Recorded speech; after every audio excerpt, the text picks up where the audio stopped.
Sudah terlihat ya untuk screen saya. Ampun, Dok. Baik, langsung saya mulai aja ya. Jadi untuk hari ini kita akan mempelajari mengenai basic science of brain vascularization. Mungkin nanti untuk hari ini memang materinya cukup banyak untuk vaskularisasi otak ini, sehingga mungkin nanti akan saya bagi dua. Saya akan lanjutkan untuk beberapa slide yang terakhir nanti di kuliah integrasi bersama dengan Dr. Tommy dari neurologi. Kalau nggak salah, saya lupa jadwalnya besok atau hari besok ya kalau nggak salah ya. Itu ada integrated ya vascularization dengan neurologi. Mungkin untuk slide-slide sisa yang di belakang nanti akan saya jadikan satu dengan yang kuliah berikutnya ya, karena memang masih nyambung dan apa namanya supaya untuk yang hari ini kita juga cukup lengkap ya pembahasannya. Oke, setiap di kuliah saya, ini saya akan memberikan topik 3 ya, topik 3 untuk kalian, supaya kalian nanti paham ada di mana kalian ketika mempelajari slide yang saya berikan. Jadi untuk pembuluh darah otak, nanti kita akan berbicara mengenai dua macam pembuluh ya. Yang pertama adalah pembuluh darah arteri, kemudian pembuluh darah vena.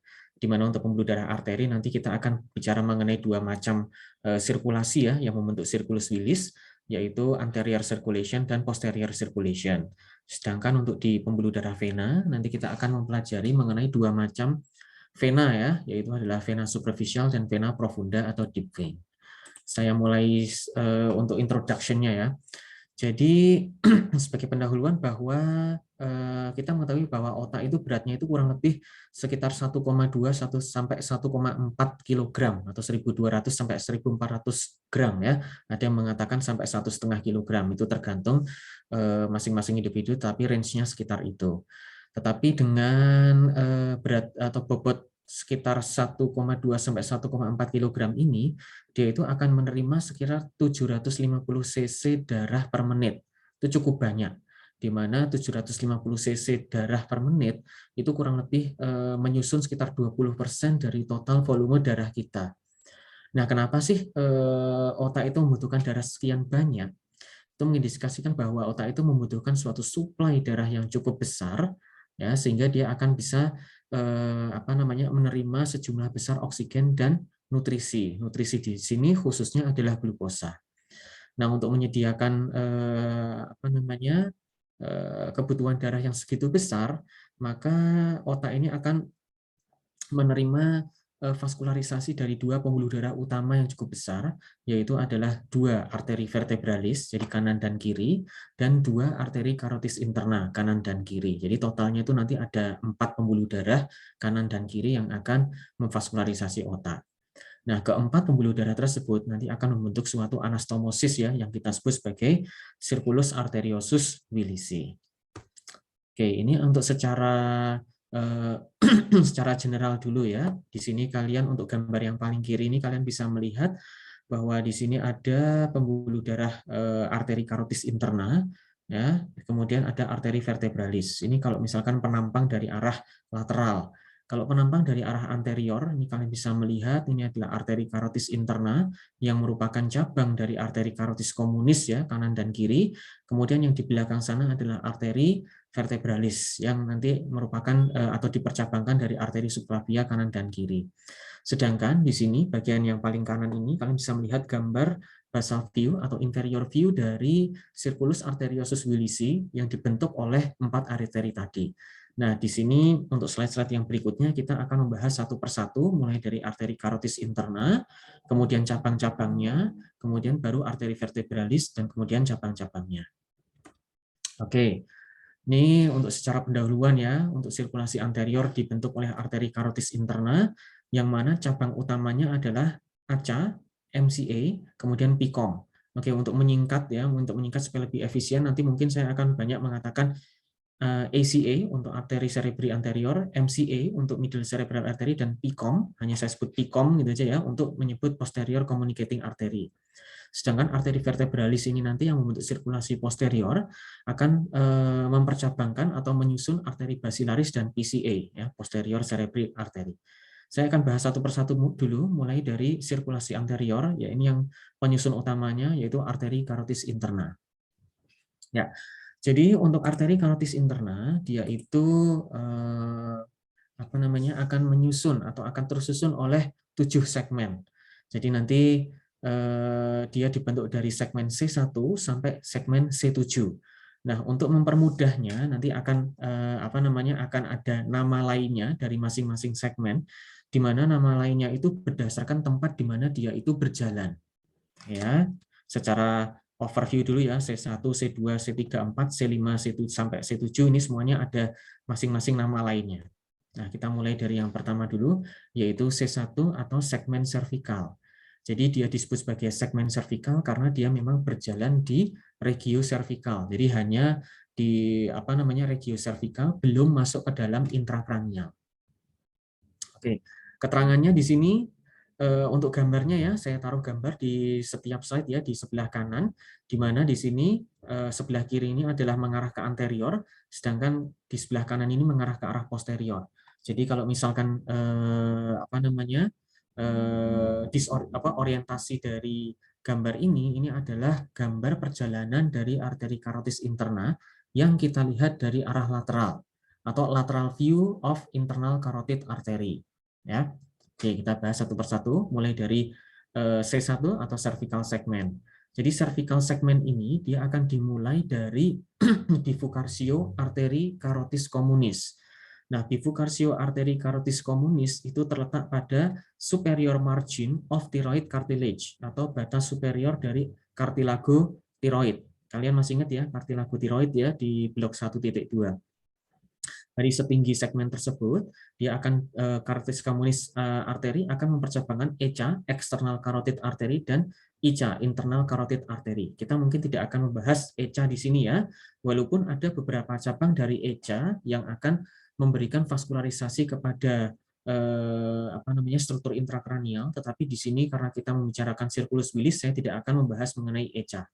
Nah, untuk ICA ini sendiri, segmen C1, dia memiliki beberapa karakteristik ya, di mana dia nanti akan diselimuti atau di-cover atau dikelilingi oleh yang disebut sebagai postganglionic sympathetic nerve ya, atau PSGN. Jadi dia posisinya itu seperti ini.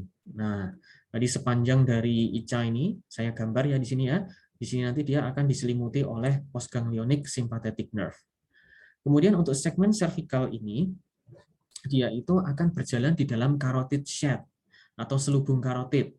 Nah, selama berjalan di dalam selubung karotid ini, dia nanti akan berjalan bersama IJV, yaitu vena jugularis interna, dan nervus vagus. Ya, nervus vagus. Jadi di sini nanti ada suatu selubung ya, yang kita sebut sebagai carotid shed. Nah, di dalam carotid shed itu selain berjalan si arteri karotis interna, dia juga akan berjalan postganglionic sympathetic nerve, kemudian juga ada vena jugularis interna ya, berjalan bersama, kemudian juga satu lagi adalah nervus vagus. Nah, gampangnya ya, untungnya segmen cervical ini tidak perlu menghafalkan cabang karena memang dia tidak memiliki cabang. Oke, kemudian yang kedua adalah C2 ya, atau disebut juga sebagai Petrus segmen. Dia disebut Petrus segmen karena dia berjalan di dalam os petrosus. Ya, ini adalah os petrosus ya, maka dia disebut sebagai Petrus segmen. Nah, untuk C2 ini dia masih akan diselimuti oleh postganglionic sympathetic nerve.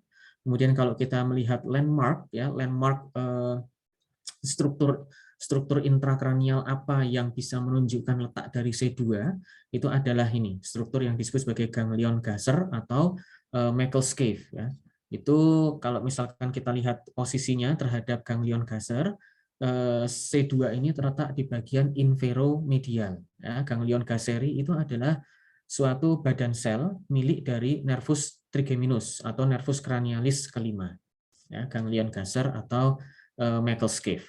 Oke, untuk subdivisi ini tidak perlu dihafalkan karena ini tidak ada terlalu yang spesifik ya. Dia dibagi menjadi 3 subdivisi ini berdasarkan cara perjalanannya saja. Jadi dia ada bagian yang berjalan vertikal, maka disebut sebagai vertical subdivision. Ada yang seperti membelok ke arah posterior, disebut posterior loop, dan ada yang berjalan horizontal ya, disebut sebagai horizontal subdivision. Tapi tidak perlu untuk dihafalkan. Oke, itu untuk C1 dan C2. Kita lanjutkan untuk yang C3. Nah, C3 ini disebut juga sebagai last room segment. Tetapi hati-hati, walaupun dia disebut last room segment, tetapi dia tidak berjalan melalui foramen lacerum. Ya, dulu kalian di blok 1.1 belajar struktur lubang di intrakranial, di fossa cranii media yang disebut sebagai foramen lacerum. Tetapi untuk lacerum segmen ini dia tidak berjalan melalui, ya, tidak through, ya, tidak passing through, tetapi dia passes over atau dia berjalan di bagian superiornya, ya, di bagian superior dari foramen lacerum. Nah, di sini ada dua cabang utama, ya. Yang pertama adalah arteri caroticotympanicum, kemudian yang kedua adalah arteri pterygoideus atau yang disebut juga sebagai arteri vidianus. Kemudian yang keempat, ya, C4 ini disebut juga sebagai cavernous segment. Jadi dia disebut cavernous segment karena dia akan berjalan di dalam sinus cavernosus, ya. Dia akan berjalan di sini, ya, di dalam sinus cavernosus. Nah, selama berjalan di dalam sinus cavernosus ini, dia itu nanti akan berjalan bersama dengan beberapa nervus cranialis, ya. Diingat kembali, beberapa nervus cranialis tersebut adalah nervus cranialis 3, 4, 5 cabang 1, 5 cabang 2, dan 6. Ya, 3, 4, 5 cabang 1, 5 cabang 2, dan 6. Nah, sampai di C4 ini, dia itu masih diselimuti oleh postganglionic sympathetic nerve, ya. Dia masih akan diselimuti oleh postganglionic sympathetic nerve. Nah, ada landmark lain selain ketika dia masuk dan keluar sinus cavernosus yang menjadi landmark batas dari C4 ini. Tetapi dua struktur, yaitu ketika dia melewati struktur ini yang saya tunjuk, yaitu ligamentum petrolingual, ya, ligamentum petrolingual untuk batas antara C3 sama C4. Kemudian batas dari C4 dengan C5 itu nanti ada struktur yang disebut sebagai proximal dural ring, ya, proximal dural ring. Ini kalau misalkan dilihat di gambar ini, itu adalah yang garis-garis putih ini, ya, itu adalah proximal dural ring. Jadi ada suatu penebalan dari dura mater yang kemudian membentuk seperti sebuah cincin, ya, yang disebut sebagai proximal dural ring. Nah, di sini ada 3 cabang utama, ya. Yang pertama itu adalah MHT atau meningohypophyseal trunk. Itu nanti dia akan memvaskularisasi hipofisis.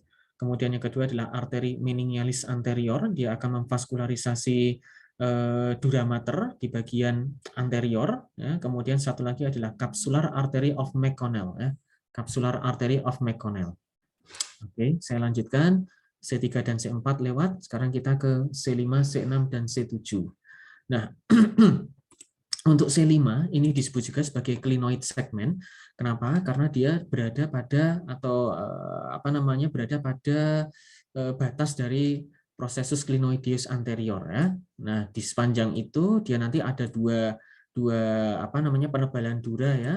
Yang tadi yang pertama yang disebut sebagai proximal dural ring, sedangkan batas endingnya itu adalah membentuk yang namanya distal dural ring. Ya. Nah, ada yang khas juga, ya, di sini, ya, dia disebut merupakan awal di mana si arteri carotis interna ini menjadi intradura. Jadi selama dari C1, C2, C3, C4 itu dia letaknya ekstradura atau di luar dura mater. Tapi mulai dari C5 ketika dia masuk tadi di proximal dural ring itu dia menjadi intradura. Jadi diselimuti oleh dura. Kalau yang sebelumnya dia masih belum diselimuti oleh dura atau masih ekstradura. Ya. Lanjut, ya, kemudian ke C6 itu adalah ophthalmic segment, ya, ophthalmic segment. Dia akan dimulai dari distal dural ring, kemudian sampai ketika internal carotid artery ini mempercabangkan PCOM atau artery communicating posterior tadi, ya, itu adalah C6. Oke, jadi mulai dari distal dural ring sampai ketika dia mempercabangkan PCOM, atau posterior communicating artery. Ada dua cabang utama, yaitu adalah arteri ophthalmica dan yang kedua adalah arteri hypophysealis superior. Nah, arteri ophthalmica ini penting sekali karena dia nanti akan menuju ke canalis opticus, ya, berjalan bersama dengan nervus opticus. Dia akan mempercabangkan suatu arteri yang akan memvaskularisasi bagian sentral dari retina yang disebut sebagai arteri centralis retina, ya, arteri centralis retina. Nah, yang terakhir itu adalah segmen C7 atau yang disebut juga sebagai communicating segment, ya. Yang disebut sebagai communicating segment karena di sini nanti yang memang dia akan berkomunikasi atau berhubungan dengan pembuluh darah yang lain ya. Nah, pada bagian akhir dari communicating segment ini, dia nanti akan mempercabangkan atau bercabang menjadi dua, yaitu ACA dan MCA ya, arteri cerebri anterior dan arteri cerebri media. Nah, sebelum dia berakhir menjadi ACA dan MCA, dia nanti akan mempercabangkan dua arteri penting, yaitu PCOM dan arteri choroidalis anterior ya, posterior communicating artery dan arteri choroidalis anterior.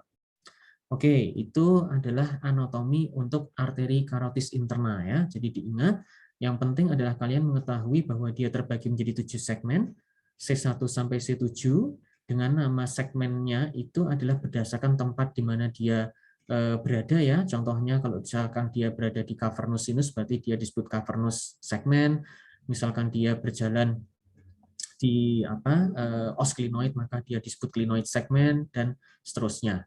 Dan jangan lupa beberapa arteri atau cabang-cabang arteri yang penting ya, cabang-cabang arteri yang penting ini yang sudah saya sebutkan ya selama tadi ya, contohnya arteri oftalmika, cabang dari C6, kemudian arteri choroidalis anterior dan PCOM dari cabang C7, kemudian berikutnya MHT dan arteri meningeal anterior cabang C4, dan seterusnya ya. Oke, dan jangan lupa beberapa karakteristik-karakteristik dari masing-masing segmen. Seperti misalkan tadi, diselimuti oleh postganglionic sympathetic nerve, berjalan di dalam carotid shed, berjalan bersama struktur lain ya.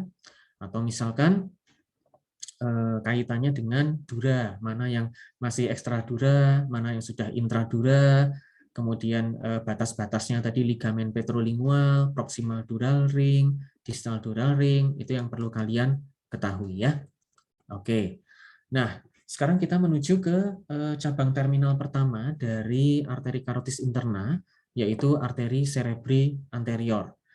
Nah, sama dengan arteri karotis interna, arteri cerebri anterior ini juga akan terbagi menjadi beberapa segmen.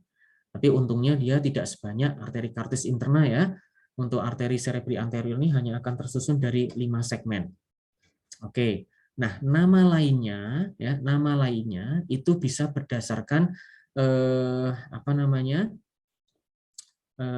ciri khas posisinya dia ya, apakah dia berjalan horizontal atau berjalan vertikal, atau posisi dia terhadap suatu struktur tertentu. Nah, kita lihat satu persatu ya. Kalian bisa melihat sambil melihat bagannya atau gambar yang ada di sebelah kanan ini ya. Untuk yang bagian atas ini apabila dilihat dari anterior, sedangkan untuk yang bawah kanan ini apabila dia dilihat dari arah lateral.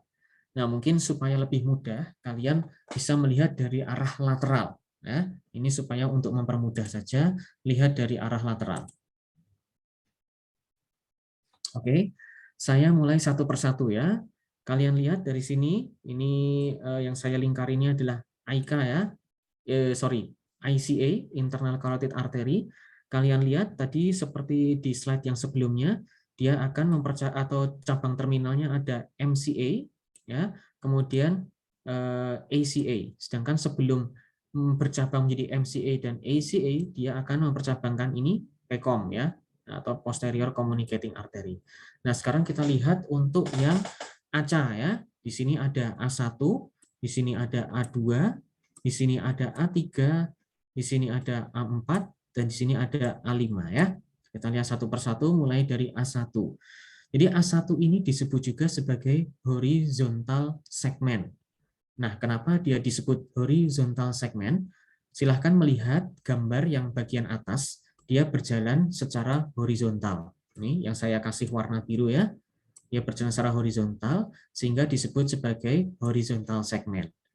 Tapi dia juga memiliki nama lain yang disebut sebagai pre-communicating segment.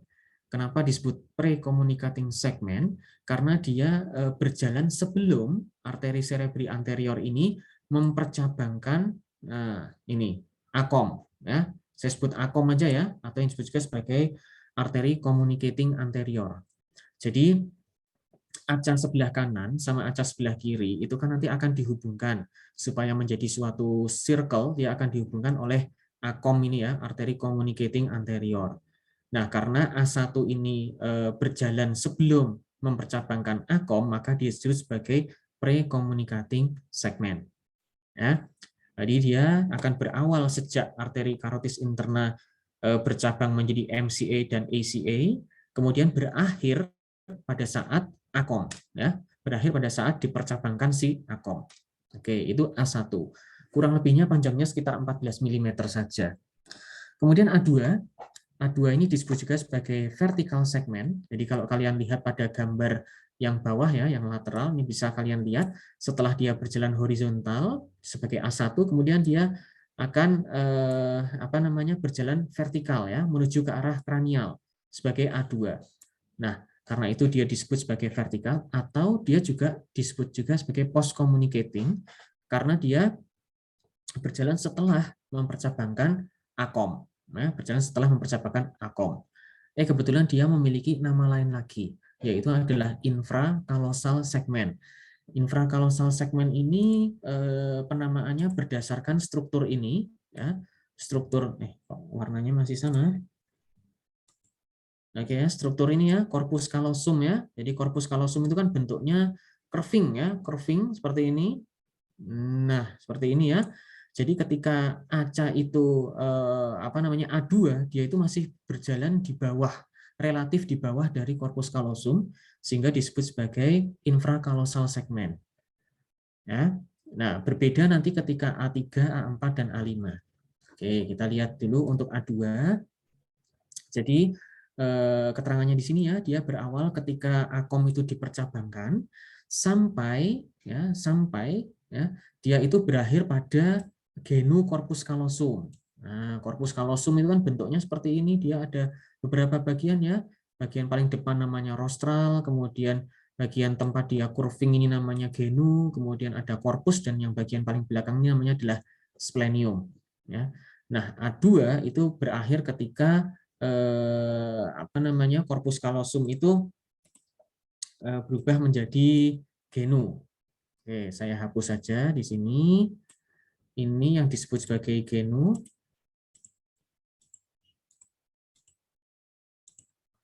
Ini ya, bagian curving ini yang disebut sebagai genu ya. Oke, itu adalah A2. Sekarang A3, A3 itu adalah precallosal segment ya, karena dia itu letaknya di depan ya. Jadi langsung berhadapan-hadapan dengan corpus callosum. Maka dari itu dia disebut sebagai precallosal segment. Kemudian untuk A4 dan A5 itu sudah berjalan di bagian atas dari corpus callosum. Hanya saja untuk membedakannya, A4 itu disebut sebagai suprakalosal, A5 itu disebut sebagai postkalosal, dengan batasnya adalah sutura koronaria, ya, sutura koronaria. Jadi kalau misalkan kita lihat secara kraniometri atau tulang, proyeksi tulang, maka di sini nanti adalah garis imajiner di mana letak dari sutura koronaria berada. Nah, di anterior dari sutura koronaria itu adalah A4, ya, suprakalosal, sedangkan di bagian posteriornya dari sutura koronaria itu adalah postkalosal segment. Oke ya, jelas ya kapan dia disebut A1, A2, A3, A4, dan A5. Saya kira cukup jelas kalau misalkan kita melihat gambar yang kanan bawah ini ya, cukup jelas. Nah, sekarang kita bahas mengenai cabangnya. Ya, cukup banyak memang materi hari ini ya. Saya hanya diberikan waktu sampai 15.20. Oke, kita lihat cabangnya masing-masing ya, dari A1 cabangnya apa, A2 dan seterusnya. Tapi di sini saya hanya akan memberikan cabang yang penting-penting saja. Untuk cabang yang tidak penting tidak akan saya bahas ya. Mulai dari yang pertama pada A1 atau si horizontal segment, dia itu ada cabang yang paling penting yaitu arteri lenticulostriata medialis. Ini jumlahnya banyak ya, jadi arteri ini itu jumlahnya banyak, kurang lebih sekitar 12-an ya, arteri-arteri kecil yang dia disebut arteri atau sifatnya itu adalah perforating atau perforantes. Di mana maksudnya perforantes di sini dia nanti akan menembus ya atau akan memperforate ya, suatu struktur yang kita sebut sebagai substansia perforata anterior. Maka disebut sebagai perforating artery. Kurang lebih jumlahnya sampai sekitar 12. Hati-hati ya, di sini saya menyebutnya ya arteri lenticulus striata medialis. Kenapa? Karena nanti ada yang arteri lenticulus striata lateralis. Jadi untuk A1 ini adalah arteri lenticulus striata medialis.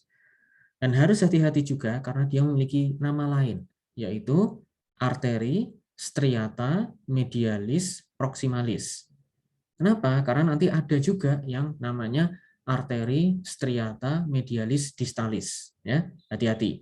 Jadi untuk cabang A1 ini adalah arteri lenticulo striata medialis atau nama lainnya adalah arteri striata medialis proximalis. Oke.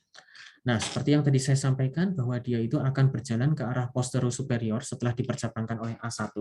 Kemudian dia akan menembus ya suatu struktur yang disebut sebagai substansia perforata anterior untuk kemudian memvaskularisasi beberapa struktur penting. Di sini bisa kalian baca ya beberapa struktur penting yang akan divaskularisasi, yaitu nervus opticus, ya. Kemudian ini nervus opticus, kemudian ada chiasma opticus, kemudian septum pellucidum. Septum pellucidum itu adalah pembatas antara ventrikel kanan dan ventrikel kiri. Kemudian ada hipotalamus bagian anterior, commissura anterior, kemudian beberapa bagian dari fornix. Oke ya, ini adalah beberapa yang divaskularisasi oleh arteri ini. Nah, kemudian berikutnya A2. Di sini saya hanya akan menyebutkan satu yang penting ya, yang saya garis bawah hanya satu, sedangkan untuk yang lainnya kalian cukup tahu. Nah, yang paling penting adalah ini ya, yaitu recurrent artery of Heubner. Recurrent artery of Heubner. Heubner itu nama orang yang menemukan. Recurrentnya itu adalah karena dia berjalan seperti balik ya. Jadi A2 itu kan tadi harusnya ke arah makin ke anterior ya, tetapi dia akan mempercabangan sebuah arteri yang kemudian seperti balik ya atau course backward ya, yang disebut sebagai ini recurrent artery of Heubner. Nah, dia punya nama lain ya, hati-hati, nama lainnya adalah arteri striata medialis distalis. Beda ya sama ini tadi ya. Kalau arteri lenticulus striata medial nama lainnya arteri striata medialis proximal. Kalau recurrent artery of Heubner nama lainnya arteri striata medialis distalis. Oke. Yang mana sih? Nih, yang kalau kalian lihat gambar ini ya, sebelah kanan ini hanyalah beberapa variasi saja ya, bagaimana dia dipercabangkan. Ini adalah RAH ini ya. Ini adalah recurrent artery of Heubner. Jadi dia dipercabangkan oleh A2, kemudian dia akan seperti balik menuju ke struktur yang letaknya lebih ke posterior, yaitu struktur ganglia basalis. Ini juga variasi yang lain ya, setelah dipercabangkan A2, dia seperti akan course backward untuk menuju ke atau memvaskularisasi struktur yang ada di lebih ke posterior, yaitu adalah ganglia basalis ya. Nah, ganglia basalis yang akan divaskularisasi ini bisa kalian baca ya, caput nucleus caudatus, kemudian capsula interna crus anterior, kemudian putamen bagian anterior, dan globus pallidus bagian anterior. Itu yang cukup yang perlu kalian tahu ya. Head of caudate nuclei, kemudian internal capsule, anterior limb, sama anterior port dari putamen dan globus pallidus. Itu recurrent artery of Heubner ya. Nah, ada beberapa yang lain ya, contohnya orbitofrontal, frontopolar, arteri frontalis internal anterior, itu adalah cabang-cabang yang tidak terlalu spesifik, tetapi dia itu dinamakan demikian sesuai dengan letaknya di mana dia berada. Contohnya, misalkan orbitofrontal. Jadi dia itu lebih ke arah di lobus frontalis, berjalan di lobus frontalis yang menuju ke arah area orbital. Ya, kalau arteri frontopolar sesuai dengan namanya ya polus ya, polar, maka dia menuju ke polus frontalis dan seterusnya. Oke, ini contoh gambarnya ya. Ini kalau orbitofrontal, jadi dia menuju ke arah orbital, ini frontopolar ya, arteri frontalis internal anterior dan seterusnya. Itu untuk cabang A2, tidak terlalu spesifik. Kemudian yang berikutnya A3. Ya, A3 di sini ada dua yang saya sebutkan yang paling penting ya, yaitu arteri calosomarginal dan arteri perikalosal. Oke, ingat kembali di sini ya, di struktur medial atau medial part dari gyrus gyrus frontalis ya. Di sini nanti kalian akan menemukan ada dua sulcus yang penting. Yang pertama yang saya tunjuk dengan menggunakan pointer ini ya, ini ada sulcus di sini namanya adalah sulcus cinguli. Oke, karena dia letaknya mengelilingi dari gyrus cinguli. Ini gyrus cinguli yang ini ya. Yang saya tunjuk ini. Di atasnya ini ada sulcus namanya sulcus cinguli. Nah, pentingnya adalah dia adalah tempat lewatnya arteri caloso-marginal. Ya, ini adalah sebuah arteri yang cukup besar juga ya, yang berjalan di sulcus cinguli, namanya adalah arteri caloso-marginal. Sedangkan yang kedua, yang di sini. Di sini ada sebuah alur yang seperti mengelilingi corpus callosum ya. Namanya adalah sulcus corporis callosi. Cukup mudah untuk dihafal ya, corpus callosum berarti sulcusnya namanya sulcus corporis callosi. Kenapa dia penting? Karena dia merupakan tempat berjalannya arteri yang kedua ini ya, yaitu arteri perikalosal ya. Arteri perikalosal. Oke, itu adalah dua arteri cukup besar yang memiliki letak berjalan yang khas atau yang spesifik. Sedangkan untuk yang lainnya itu seperti yang lain tadi ya, tidak terlalu spesifik ya. Frontalis internal media, frontalis internal posterior, parasentral, parietal superior dan seterusnya ini tidak terlalu penting. Oke, itu untuk arteri cerebri anterior ya. Sudah saya sebutkan beberapa arteri yang penting saja. Sekarang kita ke yang berikutnya, yaitu MCA ya, middle cerebral artery. Nah, ini kalian memang diharuskan untuk mengetahui segmen-segmen ya, sampai cabang-cabangnya pun juga ada segmen. Nah, ini untuk MCA itu dia memiliki 4 segmen. Ya, ada 4 segmen.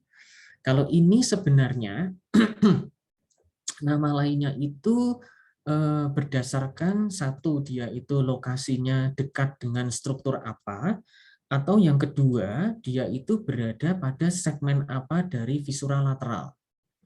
Jadi visura lateral, masih ingat ya, visura lateral itu adalah yang sebentar. Ini kan visura lateral ya, atau visura sylvii. Nah, sebenarnya kalau kita mau belajar anatomi lebih dalam lagi, visura sylvia atau visura lateral itu dia masih dibagi-bagi lagi menjadi beberapa segmen. Tapi saya nggak akan menjelaskan itu di sini ya. Saya nggak akan membahas itu karena kita hanya membahas mengenai arteri. Kalian telan mentah-mentah dulu ya. Masing-masing arteri itu atau cabang M ini nanti namanya segmen apa. One day kalau kalian nanti akan mempelajari lebih dalam mengenai visura sylvii, yang kemudian ternyata dia dibagi menjadi beberapa segmen, kalian baru ngeh, oh ini toh, jadi segmen visura ini, visura lateralis ini yang ditempati oleh middle cerebral artery segmen apa, gitu ya. Nah, untuk saat ini kalian belum perlu untuk sampai level itu, kalian cukup mengetahui bahwa untuk MCA itu dibagi menjadi 4 segmen ya. Yang pertama adalah M1. Ini adalah M1 ya, cabang yang pertama ya, dia disebut juga sebagai horizontal segmen karena course-nya itu relatif horizontal, atau disebut juga sebagai sphenoidal segmen. Ya, sphenoidal segmen karena di situ dia berjalan dekat dari os sphenoidalis, ya, os sphenoidalis. Oke, kemudian yang kedua M2, ini adalah M2 disebut juga sebagai insular segmen, ya, insular segmen sebenarnya karena dia berada pada insular part of visura sylvii. Ya, jadi ini udah bagian dari visura sylvii. Kemudian M3 itu disebut sebagai opercular segmen karena dia berjalan pada opercular part dari visura sylvii. Oke, kemudian yang terakhir adalah M4 cortical segment. Nah, ini paling gampang karena dia memang berjalan di superficial dari korteks atau di cortical part ya, di cortical area. Maka dari itu disebut sebagai cortical segment. Oke, itu untuk nama segmennya ya. Nah, sekarang kita bahas beberapa cabang yang penting ya. Cabang yang penting. Saya nggak akan menyebutkan semuanya ya, saya akan memberikan cabang yang penting itu yang keempat ini ya, yaitu arteri lenticulus striata lateralis. Nah, akhirnya sekarang kita ketemu sama arteri lenticulus striata yang lateralis, karena di depan tadi ada lenticulus striata medialis ya, cabang A1 yang jumlahnya sekitar 12-an perforator ya. Nah, di sini untuk M dia juga akan mempercabangkan namanya arteri lenticulus striata lateralis. Dia juga merupakan sebuah perforating arteri atau arteri-arteri kecil berjumlah sekitar 2-15 arteri yang dia juga akan menembus struktur ya atau memperforate ya suatu struktur tertentu. Nah, hampir sama seperti arteri lenticulus striata medial ya, dia juga bukan yang lenticulus striata medial. Seperti halnya yang recurrent artery of Heubner, maaf ya, dia juga akan menuju ke ganglia basalis. Nah, hampir sama nih ya. Maka dari itu kalian bisa lihat di sini untuk teritori vaskularnya ya, putamen, globus pallidus, capsula interna, nucleus caudatus, hampir mirip. Jadi mereka akan membentuk anastomosis bersama-sama akan memvaskularisasi globus pallidus ya, lenticulus striate lateral dan recurrent artery of Heubner. Kalau misalkan nanti kalian membaca tidak ada proximal, distal atau lateral, medial, hanya disebut LSA saja, lenticulus striate artery saja, maka yang dimaksud adalah yang ini, yang lateral. Jadi jangan bingung ya. Oke.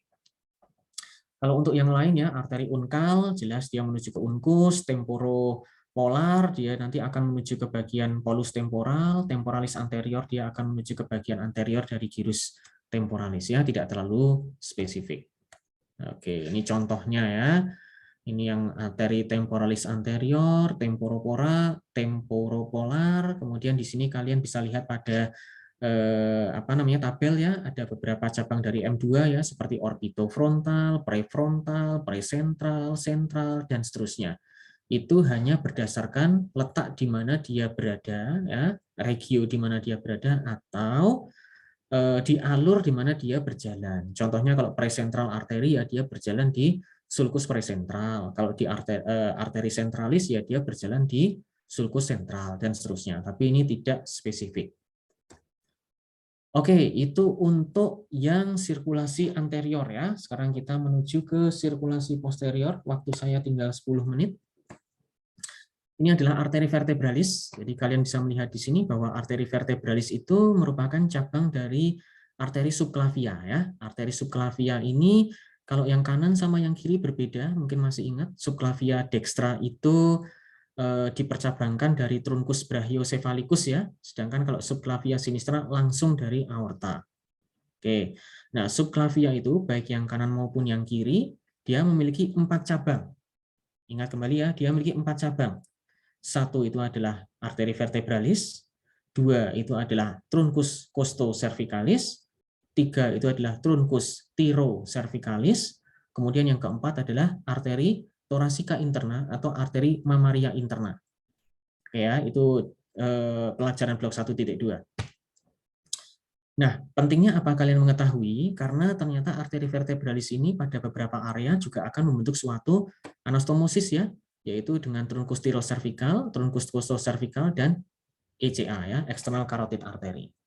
Nah, yang penting kalian ketahui utamanya adalah kursnya atau perjalanannya. Jadi kalian lihat dia akan berjalan kranial menuju intrakranial. Nah, sebelum masuk ke foramen magnum, dia nanti akan berjalan melalui foramen transversarium dari vertebra cervicalis. Tapi di sini vertebra cervicalis kalian tahu jumlahnya 7 ya, VC1 sampai VC7, tetapi yang akan dilewati oleh arteri vertebralis itu hanya VC6 sampai VC1, sedangkan VC7 itu tidak dilalui oleh arteri vertebralis ya.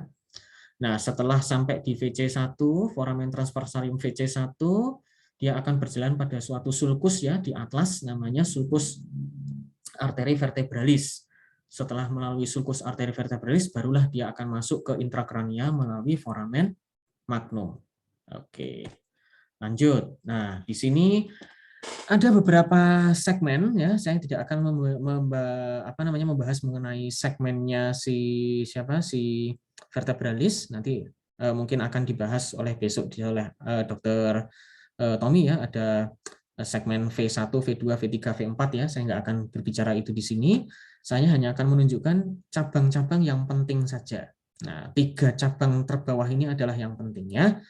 Ada arteri spinalis posterior, arteri spinalis anterior, dan PICA. Saya sebutnya PICA ya, posterior inferior cerebellar artery atau arteri cerebellaris ya, posterior inferior.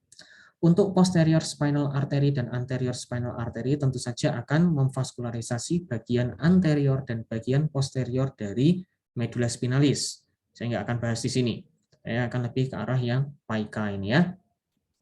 Oke, PICA atau posterior inferior cerebellar artery ini, ya, gampangannya dia nanti akan memvaskularisasi bagian posterior inferior dari cerebellum. Atau kalau kalian ingat kembali lobusnya cerebellum ya, maka dia akan memvaskularisasi lobus floculonodularis cerebellum. Ingat dia cerebellum itu terdiri dari 3 lobus ya, anterior, posterior, dan floculonodular. Nah, PICA ini akan memvaskularisasi floculonodular lobe. Atau kalau kalian ingat kembali cerebellum ada 3 asal ya atau 3 filogenetik, itu ada archi, paleo, dan neocerebellum ya. Nah, PICA ini akan khusus ke arah yang archi cerebellum atau tadi yang disusun oleh floculonodular lobe. Oke. Ini ya, kalian lihat di sini, ini adalah arteri vertebralis ya, kanan, kiri. Ini dia akan mempercabangkan spinalis anterior ya, kemudian ada spinalis posterior. Yang saya mau tunjukkan hanya yang ini dulu aja. Nah, yang ini, yang menuju ke bagian posterior inferior dari cerebellum ya. Ini adalah PICA atau posterior inferior cerebellar. Oke, nah setelah mempercabangkan PICA, 2 arteri vertebralis ini akan bergabung menjadi satu, membentuk yang namanya arteri basilaris. Karena ada arteri basilaris yang berjalan di anterior atau ventral pons, maka akan terbentuk suatu alur ya pada pons ya yang disebut sebagai sulcus basilaris. Nah, selama dia berjalan di sulcus basilaris ini, arteri ini akan mempercabangkan beberapa arteri penting. Yang pertama AICA ya, anterior inferior cerebellar artery di sini. Dia nanti akan memvaskularisasi bagian antero inferior dari cerebellum, atau dia akan memvaskularisasi anterior lobe ya, lobus anterior, atau kalau misalkan berbicara tentang filogenetik, dia akan memvaskularisasi bagian paleo ya, paleo cerebellum. Oke, kemudian cabang kedua yang penting adalah di sini tidak disebutkan ya. Oh, ini arteri labirintin ya. Arteri labirintin ini ada, kalau gambar ini dia dipercabangkan oleh AICA, tapi sebagian besar dia itu dipercabangkan langsung oleh basilar arteri. Kenapa dia penting? Karena dia berjalan akan masuk ke dalam meatus acousticus internus. Ingat ya, arteri labirintin ini akan berjalan di dalam meatus acousticus internus, sehingga dia memiliki nama lain. Nama lainnya arteri akustika interna. Dia berjalan di dalam meatus acousticus internus itu bersama nervus facialis dan nervus vestibulocochlearis ya. Jadi di MAI itu selain nervus 7 dan nervus 8 juga berjalan arteri, yaitu arteri labirintin.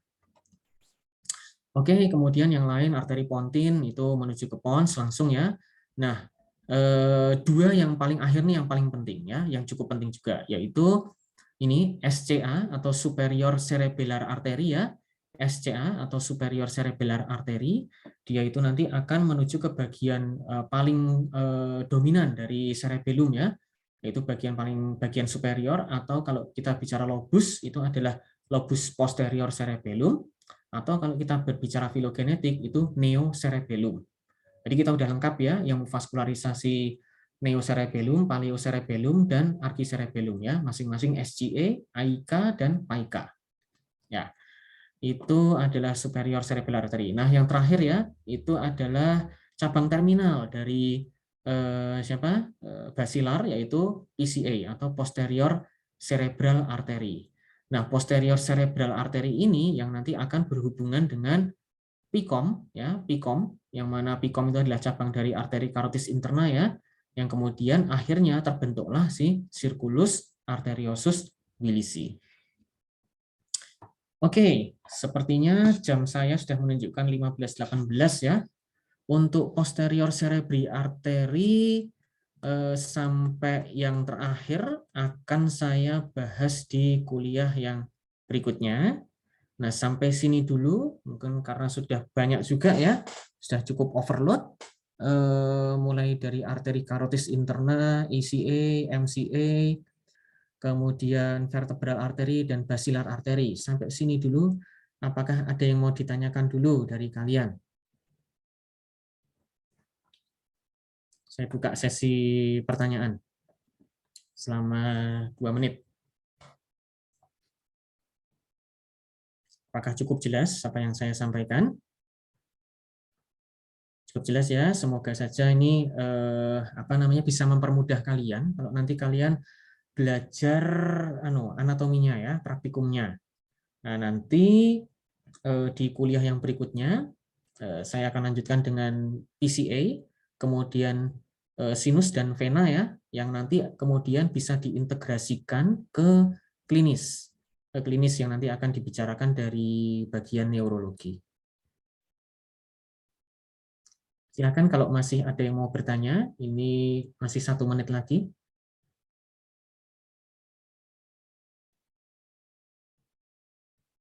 Jadi jangan khawatir, semuanya memang tampak rumit ya, tampak rumit dan tampak banyak, tetapi yang penting kalian ketahui itu tadi semua yang saya sampaikan. Jadi kalau misalkan di luar itu mungkin tidak terlalu tidak terlalu signifikan ya kepentingan klinisnya. Karena yang saya arahkan nanti adalah bagaimana apa yang kalian ketahui itu bisa menjelaskan apa yang nanti akan kalian temukan pada pasien. Oke, nggak ada yang bertanya ya. Di kolom chat saya juga nggak menemukan ada message. Sehingga mungkin untuk pertemuan hari ini, untuk sesi ini kita bisa tutup ya Mbak Nana. Mungkin dari saya untuk hari ini cukup sampai sekian ya, pas jam 15.20. Iya, dokter. Ya, nanti kita akan ketemu ke sesi yang berikutnya di Integrated Vascularization. Besok siang ya dok, jam 12:30. Ya, jam 12:30 ya, besok siang ya. Sama dokter Tommy. Ya. Oke, kalau